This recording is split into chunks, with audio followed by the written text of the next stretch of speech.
बांग्लादेश की पहली महिला प्रधानमंत्री बेगम खालिदा जिया के निधन के बाद अब उनकी पार्टी बीएनपी ने पूर्व प्रधानमंत्री शेख हसीना पर बहुत बड़ा इल्जाम लगा दिया है।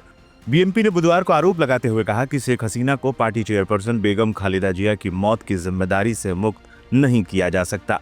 गौरतलब है कि लंबी बीमारी के बाद 80 वर्षीय खालिदा जिया का मंगलवार को निधन हो गया था। ढाका ट्रिब्यून की एक रिपोर्ट के मुताबिक बीएनपी स्थायी समिति के सदस्य नजरुल इस्लाम खान ने जातीय संसद भवन के साउथ प्लाजा में खालिदा जिया के अंतिम संस्कार से पहले उन्हें याद करते हुए शेख हसीना पर इस तरह के आरोप लगाए।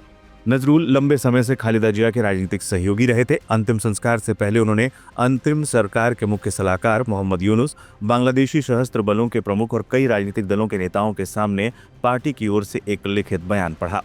जिया की मौत पर क्या बोले नजरुल इस्लाम। इस बयान में नजरुल इस्लाम ने कहा, खालिदा जिया को 8 फरवरी 2018 से 2 साल से ज्यादा समय तक एक झूठे मामले में जेल में रखा गया था और इस दौरान सही इलाज न मिलने के कारण उनकी सेहत बहुत ज्यादा खराब हो गई। उन्होंने कहा, पूरे देश ने देखा कि जो नेता खुद चलकर जेल गई थी वो एकांत कारावास से गंभीर रूप से बीमार होकर निकली। डॉक्टरों ने बताया कि अगले 4 सालों की नजरबंदी के दौरान उनकी हालत और खराब हो गई क्योंकि उन्हें विदेश में इलाज कराने की इजाजत नहीं दी गई। इसका नतीजा तब हुआ कि इस महान नेता की आखिरकार मौत हो गई। इसलिए फांसीवादी हसीना को इस मौत की जिम्मेदारी से कभी मुक्त नहीं किया जा सकता। 5 हफ्तों से बीमार थी जिया। इससे पहले बांग्लादेश के पूर्व प्रधानमंत्री और 3 दशकों से अधिक समय तक देश की राजनीति में एक प्रभावशाली व्यक्तित्व रही बेगम खालिदा जिया का बुधवार को अंतिम संस्कार कर दिया गया। जिया का जन्म 1945 में भारत के वर्तमान पश्चिम बंगाल के जलपाईगुड़ी में हुआ था। वो लंबे समय से हृदय और फेफड़ों की गंभीर संक्रमण से जूझ रही थी। उन्होंने ढाका के एवर केयर अस्पताल में सुबह 6 बजे अंतिम सांस ली थी, जहां पिछले 5 हफ्तों से उनका इलाज चल रहा था। बेगम जिया 1991 से 1996 तक और फिर 2001 से 2006 तक देश की प्रधानमंत्री रहीं। वो इस पद को संभालने वाली देश की पहली महिला थी। उनके पति जनरल जियाउर रहमान एक स्वतंत्रता सेनानी और देश के पूर्व सैन्य शासक थे। राजनीतिक विश्लेषकों का मानना है कि बेगम जिया का निधन एक युग के अंत का प्रतीक है। उनके निधन से उनकी पार्टी बीएनपी को मतदाताओं की सहानुभूति का चुनाव में लाभ मिल सकता है। खालिदा जिया के निधन के बाद बुधवार को उन्हें अंतिम विदाई देने के लिए लाखों की भीड़ सड़कों पर उतर आई थी। खालिदा जिया के निधन के एक दिन बाद राजधानी ढाका में संसद भवन के बाहर अंतिम नमाज अदा की गई। इसमें हिस्सा लेने के लिए लोग सुबह से ही ढाका और देश के अलग अलग हिस्सों से वहां पहुंचने लगे थे।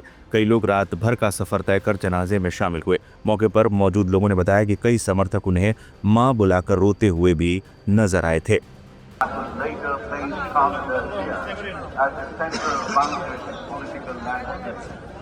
In 1981, the brutal assassination of President Zia Rahman marked a period of deep grief in her life. Following her husband's death at a time when many faced political uncertainty, Khalida Zia heeded the call of গণতন্ত্রের প্রশ্নে অবিস্মরণীয় ভূমিকা রেখে ভূষিত হলেন আপসহীন নেতৃত্বে। 2007-এর 111-এর দুঃশাসনের কালেও আপসহীন রইলেন। নিজের এবং সন্তানদের নিরাপদ জীবনের প্রতিশ্রুতির বিনিময়ে গণতন্ত্রহীনতাকে মেনে নিলেন না। ফ্যাসিস্ট হাসিনার আমলে বিদেশ থেকে ফিরে এসে মিথ্যা মামলা মোকাবেলা করে জেলে চলে গেলেন। তবুও আধিপত্যবাদী রাজনীতির সাথে আপোষ করলেন না, হয়ে উঠলেন ফ্যাসিস্ট শাসন বিরোধী লড়াইয়ের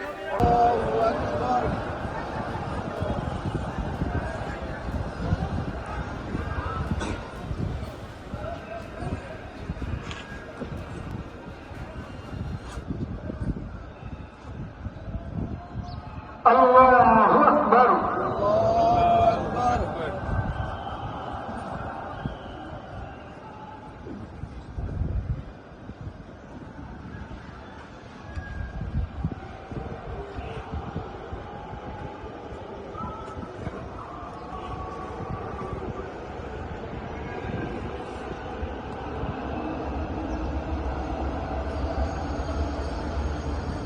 আল্লাহু আকবার।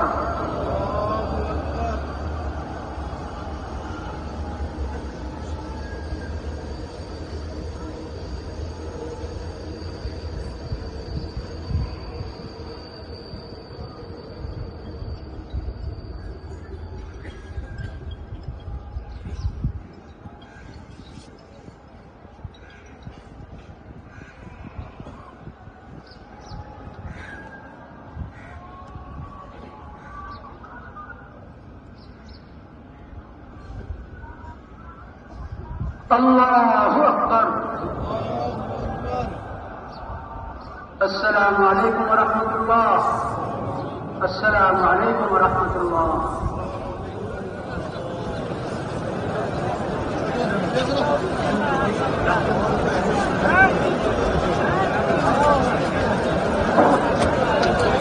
देखिए, अफसोस की बात है, वो वहाँ की प्रधानमंत्री रहीं बड़े लंबे अरसे तक।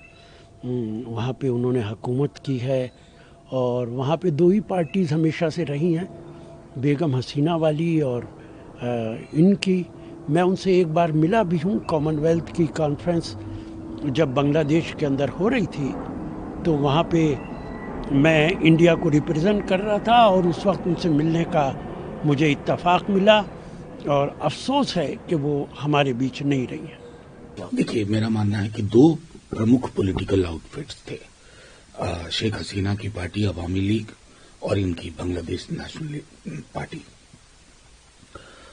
दोनों सत्ता में मैं समझता हूं ट्रांजिशन इधर से उधर, उधर से इधर होता था।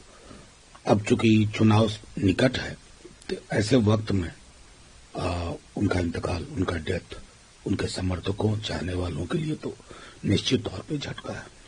हमारी सिर्फ ये कामना होगी, आज तो वो अवसर नहीं है, कि हमारे पड़ोस में जो छवियां हैं वो छवियां हमारे हित में भी नहीं है। उन छवियों पर विराम लगना चाहिए और उसी आधार पर, उसी संदर्भ में हमारी मैसेजिंग भी हो। के साथ चूंकि तनाव का माहौल है और वहां पर जो हत्याएं हुई, चाहे वो जिसके द्वारा भी की गई हो, उस्मान हादी खासतौर से बांग्लादेश की तरफ से, एक ग्रुप की तरफ से मांग किया जा रहा है कि जो भी भारतीय वहां पर काम कर रहे हैं उनका वर्क परमिट रद्द करे यूनुस सरकार। देखिए, मैं समझ रहा हूं कि चीजें हाथ से बाहर जा रही हैं, डरावनी है। मैंने बार बार कहा, आपके पड़ोस में ये हो रहा हो और हम एक एमईए की ओर से एक रूटीन स्टेटमेंट जारी हो, इससे आगे का थोड़ा वक्त है।